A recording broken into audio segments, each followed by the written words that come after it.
And hello. Good evening, ladies and gentlemen. Thank you for stopping by and watching my broadcast. We're going to continue the series, the daunting series of The Founding Myth, Why Christian Nationalism is Un-American by Andrew L. Seidel, and we're going to continue on with chapter 5. It's been an awesome book, an awesome read, and I guess reading it out loud, basically it gives me an incentive to finish this book. I've started numerous books and I've got bookmarks in them and I've just never gone back to them. So yeah, this is going to incentivize me, to finish. But before we start, I'm going to go ahead and crack open a bottle of Riscato Sweet Red. Yeah, we're going to have a relaxing evening. We're going to relax with Seidel today.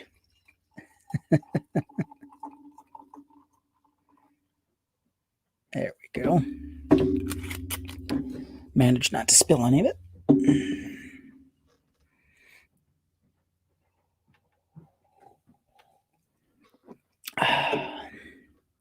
Love that taste. Hey, what's going on, Jonah? Yeah, we're going to continue on with The Founding Myth.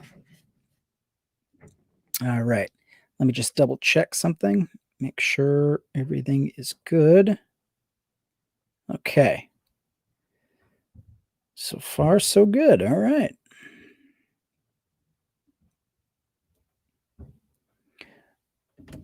Okay.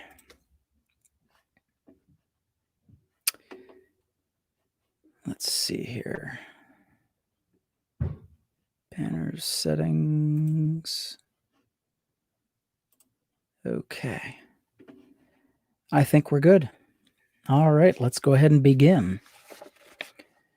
Chapter 5, Christian Settlements, Colonizing the Continent, Not Building a Nation.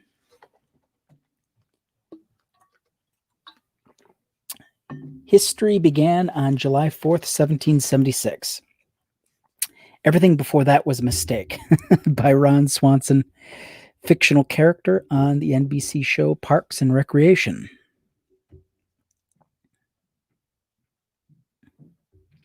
It was this great struggle that peopled America. It was not religion alone, as is commonly proposed, but it was a love of universal liberty and a hatred, a dread, a horror of the infernal confederacy before described that projected, conducted, and accomplished the settlement of America. John Adams describing the struggle against the confederacy of ecclesiastical and civil tyranny. America's colonial history does include governments established on Christian principles and the Bible, but it is a mistake to argue that the United States is a Christian nation from those early examples. Some colonies had Christian governments. Indeed, some were settled for that purpose. But when the founders were inventing America, they rejected the example of colonial governments established on Judeo-Christian principles, viewing them as examples of what to avoid. Colonial governments were often overtly and officially religious. This is hardly surprising. Every colony was part of the British Empire, subject to the Christian king who headed the Anglican Church. Every colony had an established church, and English common law made heresy a crime interpreted and defined by ecclesiastical judges, a capital crime punishable by burning in some colonies. The problem for Christian nationalists is that colonial history precedes the adoption of a U.S. Constitution that separated state and church. Much of the history that Christian nationalists cite comes from a time when United States of America was not a nation, but a British outpost. This was a different time, and citizens of the British Empire had a different outlook. The Declaration of Rights of the Stamp Act, Congress 1765, which met 11 years before independence and 22 years before the Constitution, provides a glimpse into the pre-revolutionary colonial mindset. That declaration was issued by devout royal subjects and Englishmen, not Americans. The members of this Congress sincerely devoted, with the warmest sentiments of affection and duty to His Majesty's person and government, inviolably, invia, inviolably attached to the present happy establishment of the Protestant secession, and with minds deeply impressed by a sense of the present and impending misfortunes of the British colonies on this continent. Having considered as maturely as time would permit the circumstances of said colonies, esteemed it our indispensable duty to make the following declarations of our humble opinions respecting the most essential rights and liberties of the colonists. Well, that's pretty flowery verbiage, I must say. The Stamp Act Declaration was not about the United States or American states, but about British colonies. The tone is humble, supplicating, very different from that used in the Declaration of Independence. A full reading of this important document shows that religion and God were not factors motivating the revolution, but that rather the central motivation was the colonists' rights as Englishmen. Historian John Fay makes a useful distinction between the colonies which were planted on the North American coast and the founding of the United States of America. Christian nationalists have a stable of colonial history and quotes they cite to support their myth. But by definition, each argument relies on a time when the United States was but an outpost of a Christian king's estate. Two hackneyed yet well accepted proofs are: 1. The Continental Congress prayed, therefore America was founded on Christian principles, and 2. The Pilgrims came to this continent seeking religious freedom and established a Christian duchy. Therefore, America is a Christian nation. Even though these are pre-American myths, they are so popular and so integral that the Christian nationalist identity, that they must be addressed individually. Attendees of the First Continental Congress appointed a chaplain to pray in September 1774 when the colonies were still subject of the British king and had not declared independence. That assembly spent a considerable amount of time discussing reconciliation with Britain, not independence. The battles at Lexington and Concord were still 6 months away. This is a seminal meeting in American history. But it was 15 years before our country invented the separation of church and state. There was no United States of America, and there was no Constitution, let alone a First Amendment to that Constitution. Stating that the Continental Congress prayed is like stating that part of the British Empire prayed. Unremarkable. But still, Christian nationalists point to the chaplain's appointment and his prayer as evidence of America's having been founded on Judeo-Christian principles. The U.S. Supreme Court in an ill-advised decision in 1983 even declared that modern-day prayers at government meetings are not subject to this First Amendment, partly because dependent British colonies prayed in 1774. More on that case on pages 96 through 97.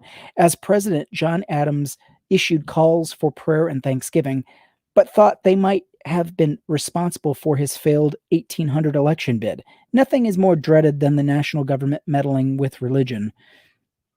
Without the benefit of that hindsight, Adams participated in the chaplain's appointment and that prayer in 1774. He wrote Abigail a brief account when the Continental Congress first met. Mr. Cushing made a motion that it should be opened with prayer. It was opposed by Mr. Jay of New York and Mr. Rutledge of South Carolina because we were so divided in religious sentiments, so that we could not join in the same act of worship. Mr. S. Adams arose and said he was no bigot and could hear a prayer from a gentleman of piety and virtue who was at the same time a friend to his country. He was a stranger in Philadelphia, but had heard that Mr. Ducey deserved that character, and therefore he moved that Mr. Ducey, an Episcopal clergyman, might be desired to read prayers to the Congress tomorrow morning. Relying on any religious colonialism for a Christian nation claim is a bit beside the point because the colonies were still colonies, but pointing to the appointment of Jacob Duce as chaplain and the prayer he gave as an example of our Christian founding is fruitless for three more reasons. The prayer was opposed, number one. Number two, the prayer was a political gambit, not a statement of religion in a founding principle. And three, Duce's whole story on pages 95 through 96 shows the appointment to have been a mistake and tends to undercut the Christian nationalist claim. First, John Jay and John Rutledge opposed the prayer motion. John Jay and Rutledge would become the first and second Chief Justices of the Supreme Court. Their opposition should not be ignored, nor their reasons. That this land is religiously diverse. The more diverse the company, the greater division religion will cause. In such cases, the best policy is to remove religion from the equation. Second, the important qualifier of Sam Adams' acquiescence to Duce was that at the same time, a friend to his country gets left out of the Christian nationalist retelling of this story. This proposal was political, not religious. The Adamses were enlisting clergy to help spread the fire for independence. The proposal was less about joining together in an act of worship and more a political move designed to manipulate a large, relatively unsupportive sect. As legal scholar Christopher C. Lund has explained, the Continental Congress desperately needed help integrating the revolutionary movement with the Anglican clergy and laity, who would be overwhelmingly loyalist when the Revolutionary War came. Duce's selection, thus, was a way to move Anglican clergy into supporting the cause for liberty, or at least not opposing it so vigilantly.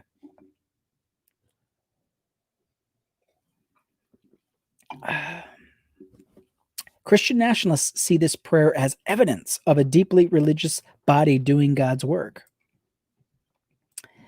But it was strategic piety. John Adams recorded that Joseph Reed said, "We never were guilty of a more masterly stroke of policy than in moving that Mr. Duce might read prayers."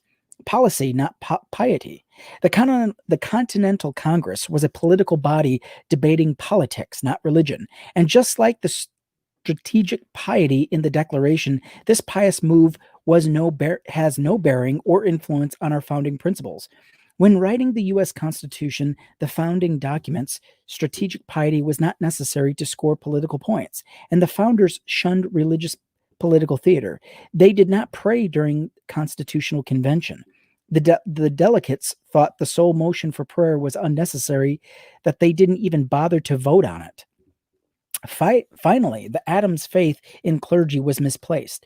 True to the flexibility of religious ethics, Duce abandoned the revolution. John Adams concluded the above letter to Abigail by noting a contradiction in Duce's occupation and politics. He was, as Adams put it, a member of the Episcopal order upon the continent, yet a zealous friend of liberty and his country. Yet is an important qualifier. Despite being an Episcopal clergyman, Duce supported independence, at least while it was convenient. 3 years later, John wrote to Abigail, "Mr. Duce, I am sorry to inform you, has turned out an apostate and a traitor. Poor man, I pity his weakness and detest his wickedness."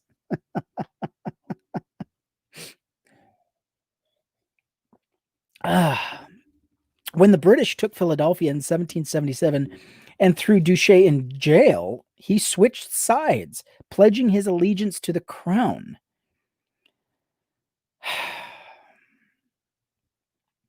He spent only one night in jail because of his apostasy. After defecting to the British, Duce wrote George Washington a letter condemning American independence, explaining that the only reason he accepted the chaplaincy was self-interest. Duce was not a true believer in self-government or independence. He was merely using his position as a political expedient, just as the Adams were using him. Duce told Washington that independence was impious, a form of idol worship, and asked, "Are the dregs of Congress then still no influence a mind to influence a mind like yours?" After attacking Congress as a illiberal and violent men, Duché turned his pen on the army, calling them unprincipled cowards. Can you have you the least confidence in a set of undisciplined men and officers? Many of them have been taken from the lowest of the people without principle, without courage. Duché begged Washington to convince the Congress to end the war and rescind the hasty and ill-advised Declaration of Independence.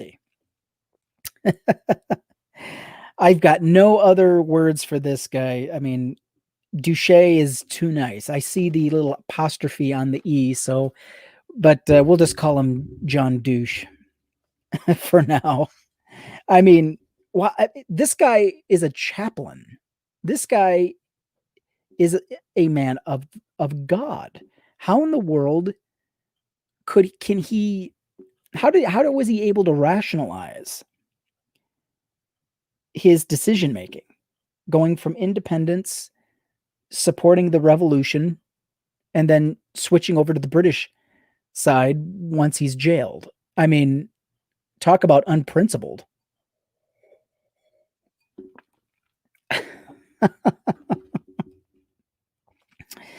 Washington forwarded this craven letter to the Continental Congress, noting that douche might have been induced into ridiculous illiberal performance. As to coercion, Duché himself dismissed the idea. The sentiments I express are the real sentiments of my own heart, such as I have long held. Okay. So basically, he was a dishonest prick. Duché is the man Christian nationalists choose as a standard bearer for claiming that our country belongs to their God, a man who abandoned American independence, labeled our soldiers cowards, and slandered the founders. But to the Christian nationalists, facts matter less than being able to claim that at one time, when the colonies were still colonies, an Anglican preacher was selected for political reason to say a prayer for the same men who he would later denigrate. The better argument for Christian nationalists is to point to what happened after Duché. Not immediately after reaping the political benefits of the first prayer, the Continental Congress had no further prayer for 8 months. But Duché's legacy of chaplains in the House and Senate continues to this day. In the poorly reasoned 1983 case mentioned on page 93, Marsh versus Chambers, the Supreme Court relied on two things to exempt government prayer from the First Amendment: Duché's colonial prayers and the bill that the first United States Congress approved for congressional chaplains. I explained why the second rationale is unsound in the 2014 Supreme Court amicus brief I authored for the Freedom from Religious Foundation, in which I argued Marsh should be overturned. The Supreme Court tends to heed Madison's First Amendment advice, but curiously, it relegated Madison's legal opinion on the chaplain to a footnote. Madison condemned the chaplainship to Congress as a palpable violation of equal rights, as well as of constitutional principles. He's correct, but the court instead highlighted his vote for the appropriations bill that included 2 chaplains' salaries. That bill was not really about chaplains. It authorized salaries for government officials, including the congressman voting on it. Because of that bill, the Marsh Court concluded that the First Amendment draftsman saw no real threat to the Establishment Clause arising from a practice of prayer.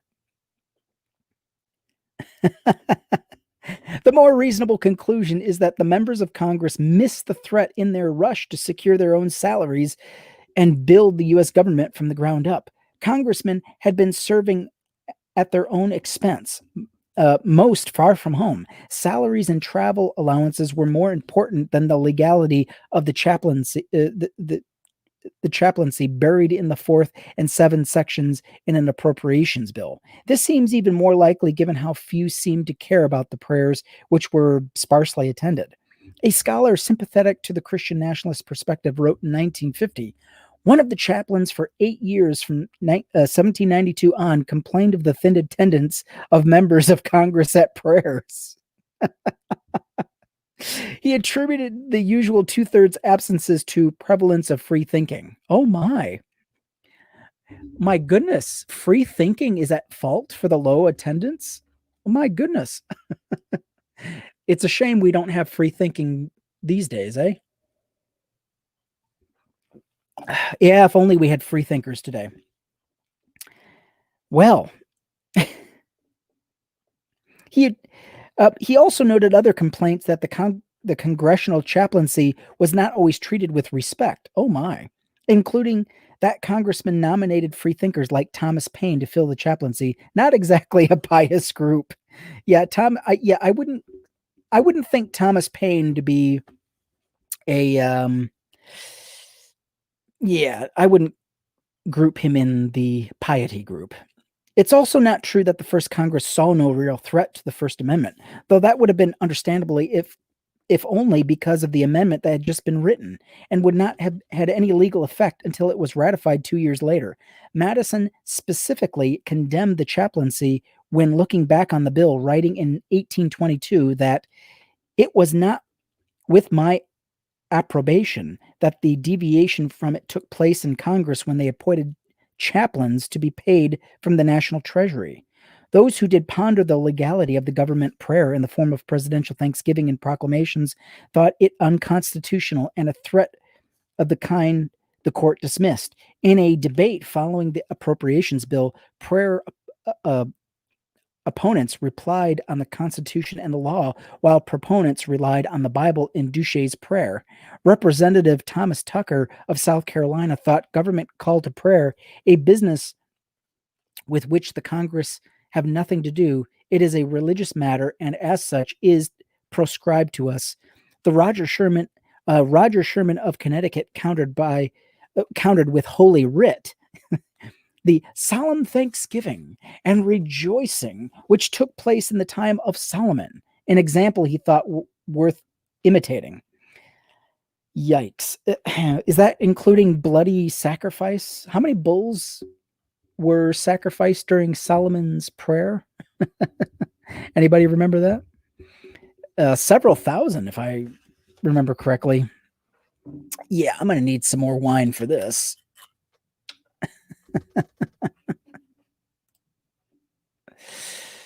Oh my.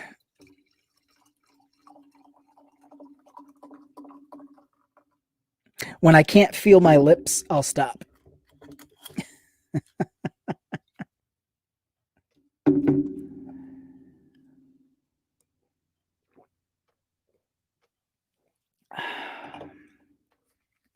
I know you're supposed to sip it, but man, that wine is good. I mean, I could literally just chug it. The only other pro prayer speaker, Elias Boudinot of New Jersey, would go on to found the American Bible Society. Oh, relied on Douche's prayer. As we've seen, Christian nationalists operate like a ratchet or a noose. Once the separation of church and state is violated, it tightens its hold and the violations become nearly incurable. It is then used to justify other violations, which has happened here.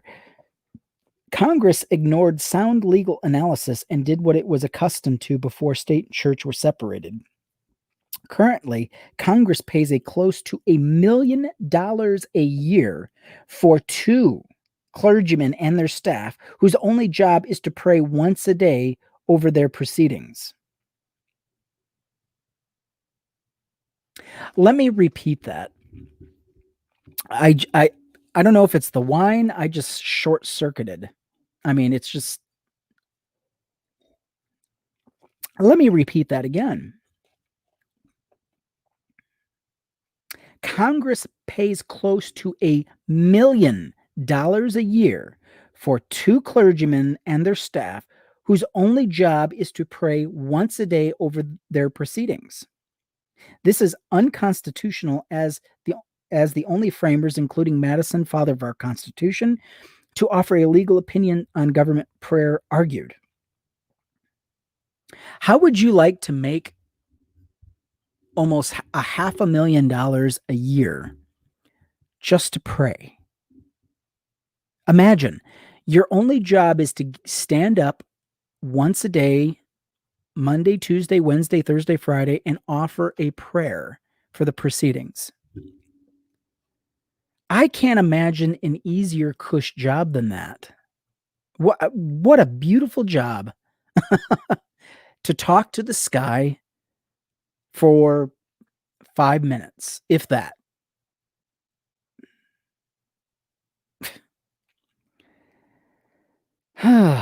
Although it is quite popular, the second Christian nationalist argument from America's colonial history is somewhat convoluted and rarely spelled out. The Pilgrims and the Puritans are often conflated into one sect, when in fact there were two distinct groups. The Pilgrims established Plymouth in 1620, having first fled to Holland.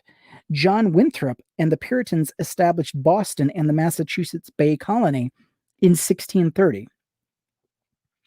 In 1691, the colonies were combined. As historian Nancy Eisenberg has explained, our popular conception gives these two colonies disproportionate weight, largely because New England historians dominated the 19th century and shaped the American myth-making by focusing on their genetic and geographical neighbors. The Christian nationalist claim gives these colonies even more weight and goes something like this. Christian settlers came to North America seeking religious freedom and established Christian governments, Christian nations, to protect that religious freedom. 2. The United States also has religious freedom. 3. Therefore, America is a Christian nation with a Christian government. The Christian nationalists are arguing that a Christian nation is the basis of religious freedom. That a Christian nation is not only compatible with religious freedom, but also a prerequisite. In truth, religious freedom is not possible in a Christian nation or in any other theocracy. The concepts are mutually exclusive. Each destroys the other. The danger a Christian nation poses to religious liberty is exemplified in the aspect of the America's religious colonial heritage that is often warped and misrepresented. Amen and amen. Many Americans, not just Christian nationalists, romanticize the continent's first European colonists, claiming that they fled persecution in England in search of religious freedom. Bullshit. They fled the European continent to establish their own idea of a theocracy. I mean, all one has to do is read the atrocities committed by the Puritans, the absolute mind-boggling tortures they inflicted on the Native American Indians. I mean, nothing could be further from the truth. They did not want religious freedom. They wanted the right to dominate. They wanted their religion to be dominant because they believed they had communication with their God that established this fact. So once they got to the colonies, they subjected their neighbors. Once they got help from the Native American Indians, they thought, we need to evangelize them. And if they don't believe as we do, we are to make them subject. I mean, just read some of the Puritan founders who compared the Native American Indians as nothing more than animals, even less. Called them barbarians and everything else. And they treated them as such. This is not quite true. Fleeing religious persecution is not the same as seeking religious freedom. The Plymouth Pilgrims and the Massachusetts Puritans were not seeking religious freedom. That is correct. No, they were not. Jonah says, Solomon sacrificed 22,000 oxen and 120,000 sheep. Yes, let's do a repeat of King Solomon. Let's do prayer and thanksgiving the way Solomon did it. Yeah, good luck with that. Well, we don't do that anymore. Yeah, with good reason. They were seeking the ability to form a government and a society dedicated to their particular brand of religion. Thank you. Yes. This distinction is crucial. Religious freedom allows citizens to practice any religion so long as it doesn't infringe on another's rights. The Mayflower settlers were looking for a place to practice their religion and force others to practice it too. This is not freedom. It is dissent from the ruling religion and a desire to impose your own. Exactly. They wanted a theocracy. As Jefferson explained 150 years later, the first English settlers may have been fleeing persecution, but when they gained power, they showed equal intolerance in this country. Amen. This distinction is underscored by the Pilgrim's Path to Plymouth. The Pilgrims, the Church of England separatists, left England and fled to Amsterdam and then Leiden in several waves between 1608 and 1609. They spent more than a decade in Holland, and most stayed for good. Some sailed for the New World aboard the Mayflower and Speedwell and founded the Plymouth colony in 1620. Leaks forced the Speedwell to quickly return to England, never to sail again. The Pilgrims had religious freedom when they settled in the Netherlands after fleeing persecution in England.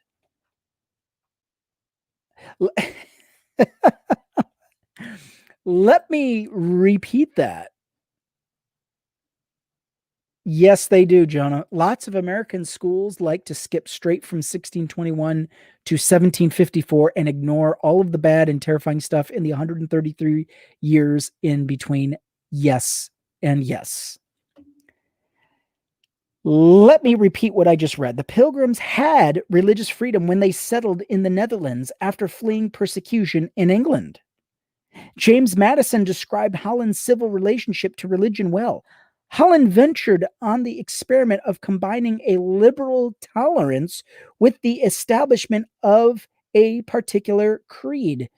This is not the freedom we would expect today, but at the time, the Netherlands was the most tolerant.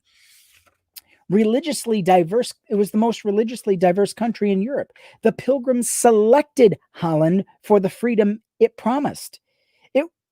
It was where the oppressed fled and were welcomed. We never hear. I mean, we hear it mentioned. Oh, they fled to Holland, and that's it. It's like, wait a minute. How did they live? How did they do in Holland? Spinoza, Locke, Pierre Bayle. Atheism does not necessarily lead to the corruption of morals. Descartes, Hobbes, and Baron de Holbach all found a Dutch haven from religious persecution, or Dutch printers willing to publish their revolutionary ideas. My goodness. I mean, they almost had it better in Holland than they did in the American continent. No, I would say no, they definitely did have it better. During the 1600s, the Netherlands published about half of all the books produced worldwide. Let me repeat that again. The Netherlands published about half of all books produced worldwide. Bertrand Russell found it impossible to exaggerate the importance of Holland in the 17th century as the one country where there was freedom of speculation. Freely practicing or not practicing one's religion was a right the Dutch extended to all. This freedom meant that the Pilgrim elders could not enforce their beliefs with the help of civil law. And living with ungodly non-pilgrims degraded their followers' faith. Oh my. They wanted religious uniformity, not freedom. They wanted a government based on their God, on their religion, and to meld the civil and religious authority into one alliance. They wanted theocracy. They just wanted the right theocracy. The dichotomy between religious freedom and a religious government is conspicuous in the history of the Massachusetts Bay Puritans, too. They banished Roger Williams, who would go on to establish the Rhode Island colony, which actually practiced tolerance, and Anne Hutchinson, among many others, for theological disagreements. Hutchinson was banished for believing in salvation through grace when Orthodox doctrine claimed salvation through works. Such disagreements can be fatal under a religious regime. The Puritans executed Mary Dyer, William Robinson, Marmaduke Stephenson, and William Ledra on Boston Commons for the terrible crime of being Quakers. Imagine being a Quaker at that time. Where's all the religious freedom? I don't hear it. The Puritans also waged a holy war on the Pequots, setting fire to a village on the Mystic River, killing 700 native men, women, and children. The survivors were sold into slavery. The genocide was like something out of the book of Joshua. And indeed, the Puritans saw it that way. They saw themselves as instruments of their God's holy wish. Such a dreadful and terror did the Almighty let fall upon the natives, spirits, that they would fly from us and run into the very flames, where many of them perished. According to John Mason, the Puritans' militia commander, his God laughed while he murdered. But God was above them, who laughed his enemies and the enemies of his people to scorn, making them as a fiery oven. Thus did the Lord judge among the heathen, filling the place with dead bodies.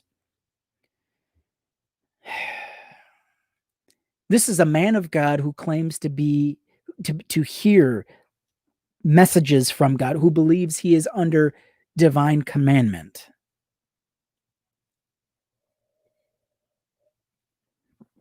Wow. 700 Pequot natives. When religion, the Christian religion included, unites with the civil power, this kind of violence is typical. A recipe for genocide, land theft, and consigning the enemies of a god to a fiery oven. A tendency toward theocracy is also a tendency toward violence.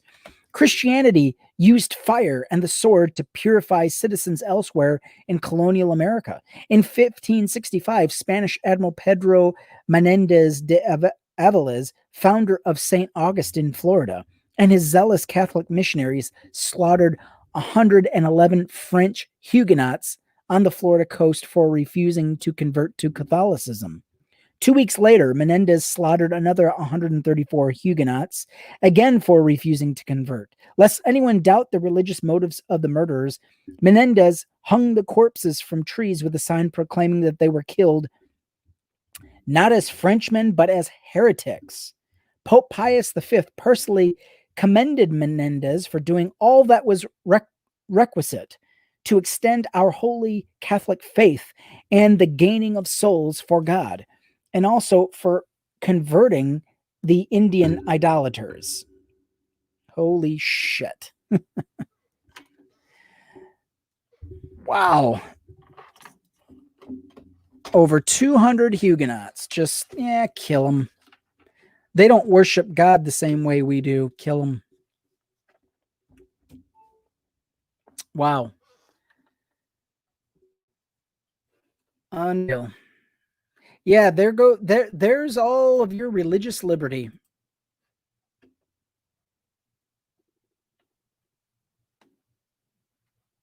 Yeah. So Jonah says the closest my school curriculum got was that the Pilgrims wanted their children raised English and not Dutch, so they left, which I now know to be hilariously wrong. No kidding. If that was the problem, they wouldn't have gone to Holland in the first place. If that was even a consideration, they would have stayed in England if they wanted their children to be raised English. That doesn't even make sense. Obviously, their beliefs motivated them to leave the land of their birth, just to leave it all behind, abandon it. So, I'm not buying that either. Yeah, it's sad. We just don't teach history, do we?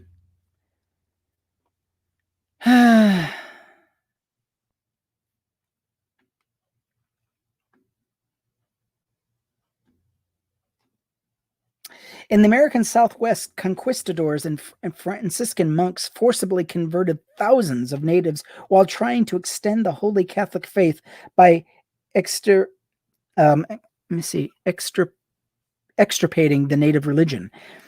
European settlers were not practicing religious freedom, but religious violence. When the Puritans and Pilgrims fled Leiden, they escaped the liberalizing effects of Dutch tolerance, but not completely.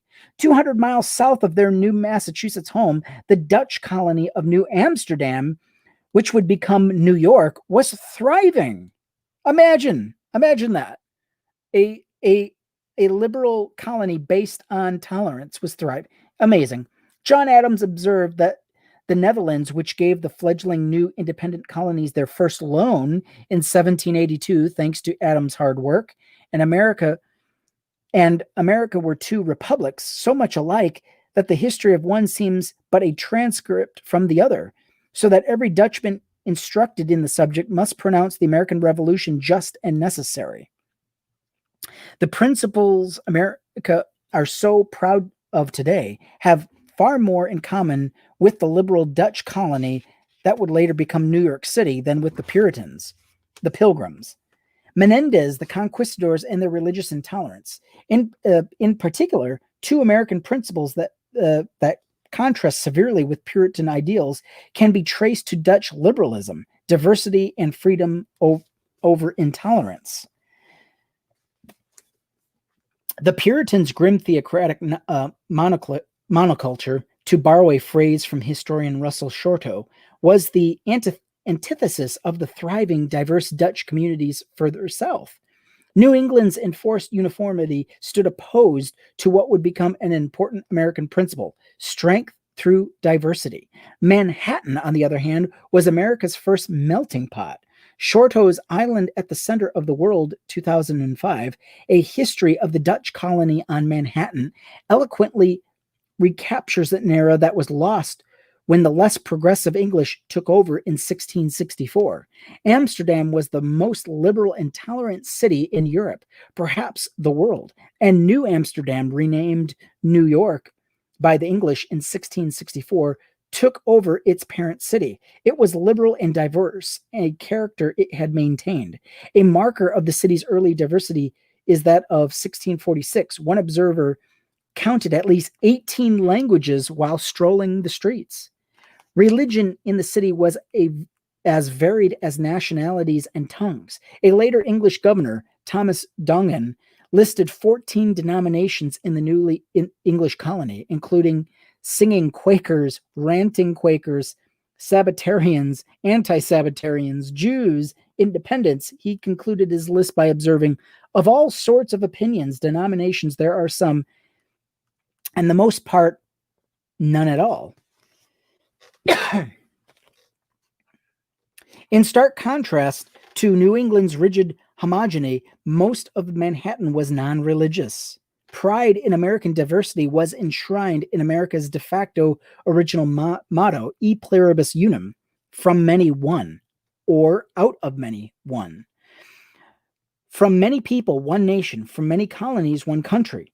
That melting pot became an American ideal. J. Hector St. John de Quevecoeur, an author and French immigrant, wrote from his letters from an American farmer in 1782, asking, "What then is the American, this new man? He is a strange mixture of blood, which you will find in no other country. I could point out to you a family whose grandfather was an Englishman, whose wife was Dutch, whose son married a French woman, whose present 4 sons have now 4 wives of different nations. He is an American who, leaving behind him all the ancient prejudices and manners, receives new ones from the new mode of life he has embraced, the new government he obeys, and the new rank he holds."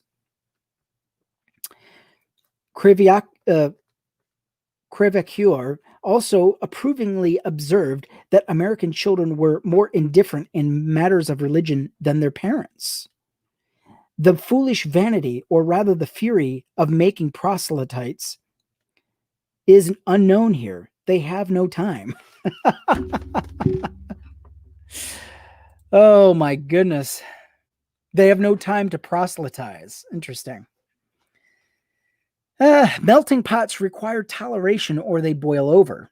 Captain William Byrd of Virginia traveled to New York in 1680s and seconded Donnegan's observations on the absence of religion. He found it remarkable that the citizens were not concerned with what religion their neighbor is or whether he had any or none.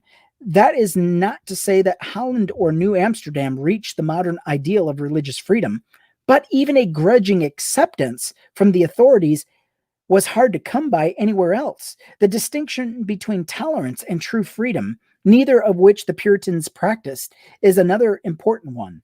But the distinction did not exist until America became the first country to separate civil government from religion. That invention is the key to genuine religious freedom. Both tolerance and intolerance claim the power to crush dissent and heresy. Intolerance wields that power. Intolerance wields that power. Tolerance does not. But claiming to have this power, even if the powerful hand is stayed, is problematic. Thomas Paine exclaimed in The Rights of Man, toleration is not the opposite of intoleration, but is the counterfeit of it.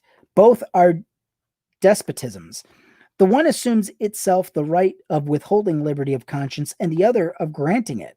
The one is the Pope armed with fire and faggot, and the other is the Pope selling or granting indulgences. The former is church and state, the latter is church and traffic, as in trade or commerce. George Washington expressed, by the way, the word, hey, Evelyn, the word faggot is an Old English word for small stick. So if anyone hears me say that, just know it's not being used as a slur against anyone in the LGBTQ community. Okay, where was I? Oh, George Washington expressed the same thing in his 1790 letter to the Toro Synagogue in Connecticut. This letter is justly famous for Washington's declaration that the government of the United States gives to bigotry no sanction, to persecution no assistance. But Washington also noted that government cast aside toleration in favor of a natural right. It is now no more the toleration is spoken of as if it was by the indulgence of one class of people that another enjoy the exercise of their inherent natural rights. True religious freedom comes only when state and church are completely separate, when the government has no power over the human mind at all, neither to prohibit nor to allow thought. Intolerance looks like the Plymouth and Massachusetts Bay theocracies. A government practicing tolerance might look like New Amsterdam or Roger Williams' colony in Rhode Island. Calvinism technically governed New Amsterdam, but Shorto explained that in the records of the colony, expressions of piety are overwhelmed by accounts like that of a woman who, while her husband dozed on a nearby chair, dishonorably manipulated the male member of a certain Irishman while two other men looked on. Excessive rigidity of the moral kind was not the sin of New Amsterdam's residents. And of course, when tolerance waned in New Amsterdam, religion was the root of it. Governor Peter Stuyvesant despised Jews, loathed Catholics, recoiled at Quakers, and reserved special hatred for Lutherans. When Stuyvesant tried to prevent 23 Jewish refugees from entering the colony because they were part of a deceitful race, that would infect the island, his superiors back home overruled him, enforcing tolerance and requiring that each person shall remain free to his religion. Yeah. So, wow. Yikes.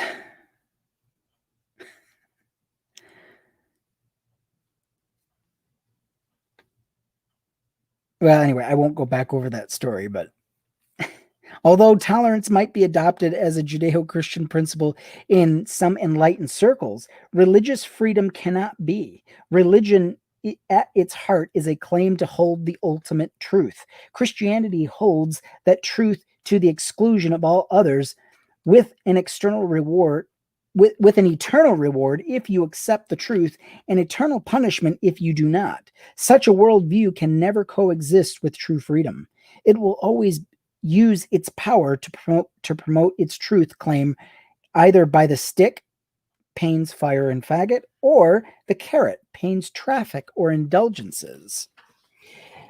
Puritans' founding principles was intolerance, not tolerance, let alone religious freedom. They understood and even admitted this. One Puritan preacher, Urian Oakes, later president of Harvard, called toleration the firstborn of all abominations. Another, Thomas Shepard Jr., preached that it is Satan's policy to plead for an indefinite and boundless toleration. John Cotton helped banish the heretics, Anne Hutchinson, who was once Cotton's acolyte, and Roger Williams. In 1647, Cotton published The Bloody Tenent, washed and made white in the blood of the Lamb, as a response to Williams' 1644 book, The Bloody Tenent of Persecution for Cause of Conscience. Oh, they're misspelling blood. So instead of B-L-O-O-D, it's B-L-O-U-D.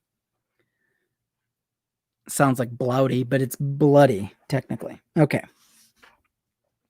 It's amazing how different the English language has changed. The spelling is most different. Cotton claimed that it was toleration that made the church anti-Christian, and the church never took hurt by the punishment of heretics. This from a man who fled England because Charles I was persecuting Puritans like himself. The Pilgrims of Plymouth were no better. The Mayflower Compact is often used to show America's Christian principles, but it actually shows Christian intolerance. The separatists aboard the Mayflower referred to themselves with no apparent vanity as saints. The original Mayflower Compact is lost, but historians have reconstructed it from several copies. Rendered in modern English, it makes evident that the Pilgrims' monolithic religion was foremost in their minds and in their purpose. Unlike the United States godless Constitution, the Compact begins with the mention of the saints. God, or their religion is mentioned a total of 6 times in the Compact's 4 sentences. Let's just read it.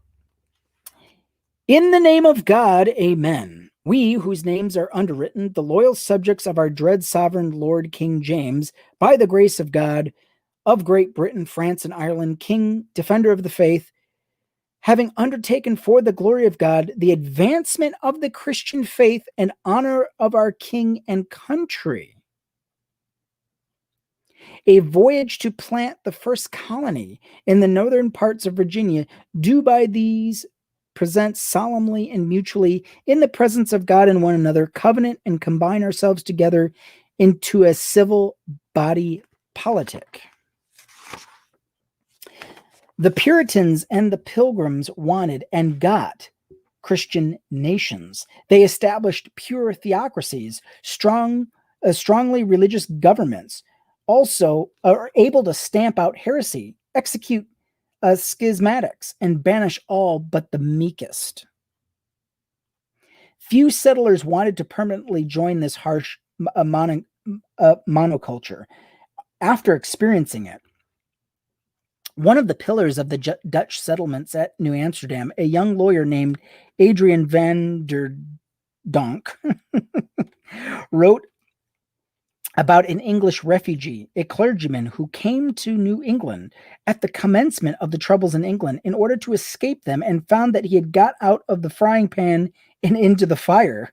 He betook himself in consequence under the protection of the Netherlanders, in order that he may, according to the Dutch Reformation, enjoy freedom of conscience, which he unexpectedly missed in New England. The Puritans imposed the death penalty for worshiping other gods, blasphemy, homosexuality, and adultery. It is out of this society that this mindset, that the terrible idea of a Christian nation founded on Christian principles lodged itself in the American psyche.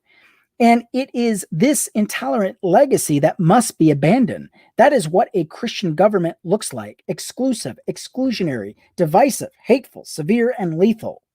Yes, yes, yes, yes, and yes. It resembles modern theocracies in the Middle East.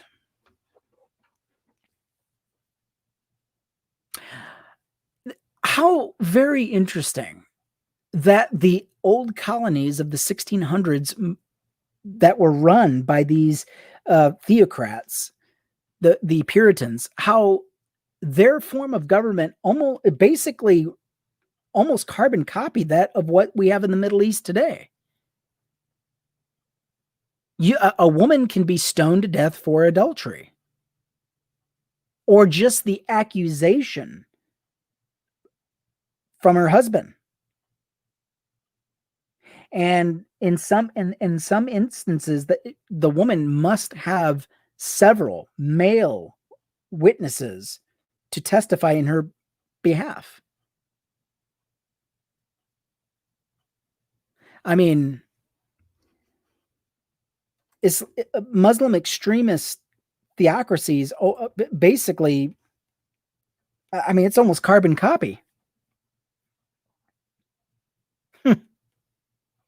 The insufferable Puritan theocracy declined after King Charles II revoked the colonial charter and passed the Toleration Act of 1689. All of this happened more than 100 years before the American Revolution and the drafting of the U.S. Constitution. When the framers like James Madison surveyed history, they eschewed theocracy and intolerance, condemning the torrents of blood spilled in the name of religion.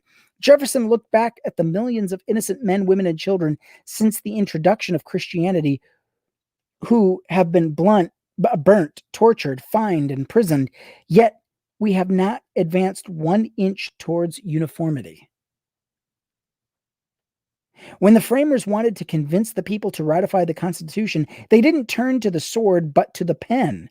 In the first of the Federalist Papers, Alexander Hamilton wrote, "For in politics, as in religion, it is equally absurd to aim at making proselytes by fire and sword. Heresies in either can rarely be cured by persecution."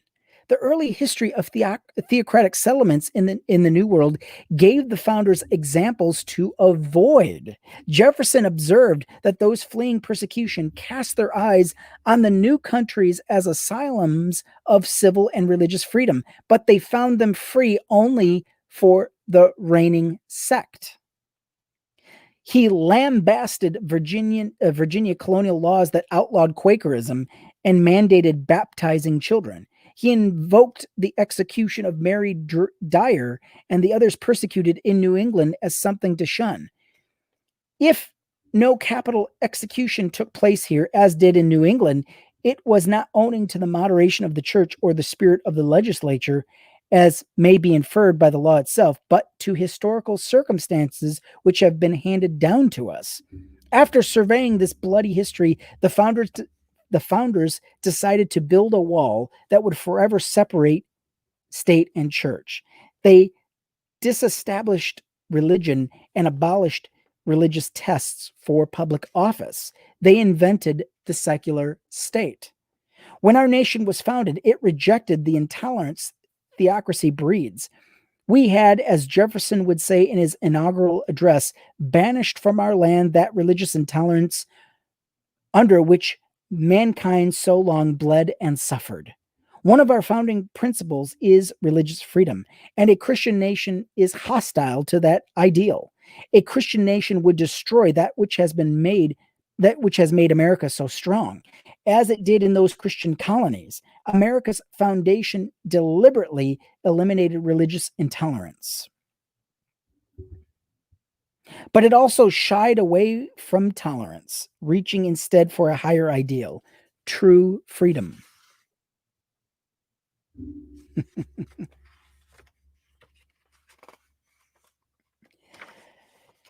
Chapter 6 next week, the United States versus the Bible. Oh, I enjoyed that chapter. I don't know about you, but that was a very enjoyable chapter. So, thank you all for joining me on this Sunday afternoon.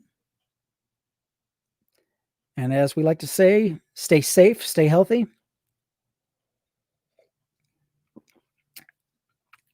And whatever you do, come November, I'll tell you what, this November, this voting season is going to be the most crucial. We have got to, by all means, we must end this theocratic rule. When the theocrats rule, the people mourn. I mean, you look at what's happening in the states that are mostly controlled by the religious right wing, and we just see just I'll just say it, suffering. It just the suffering that just goes on when these theocratic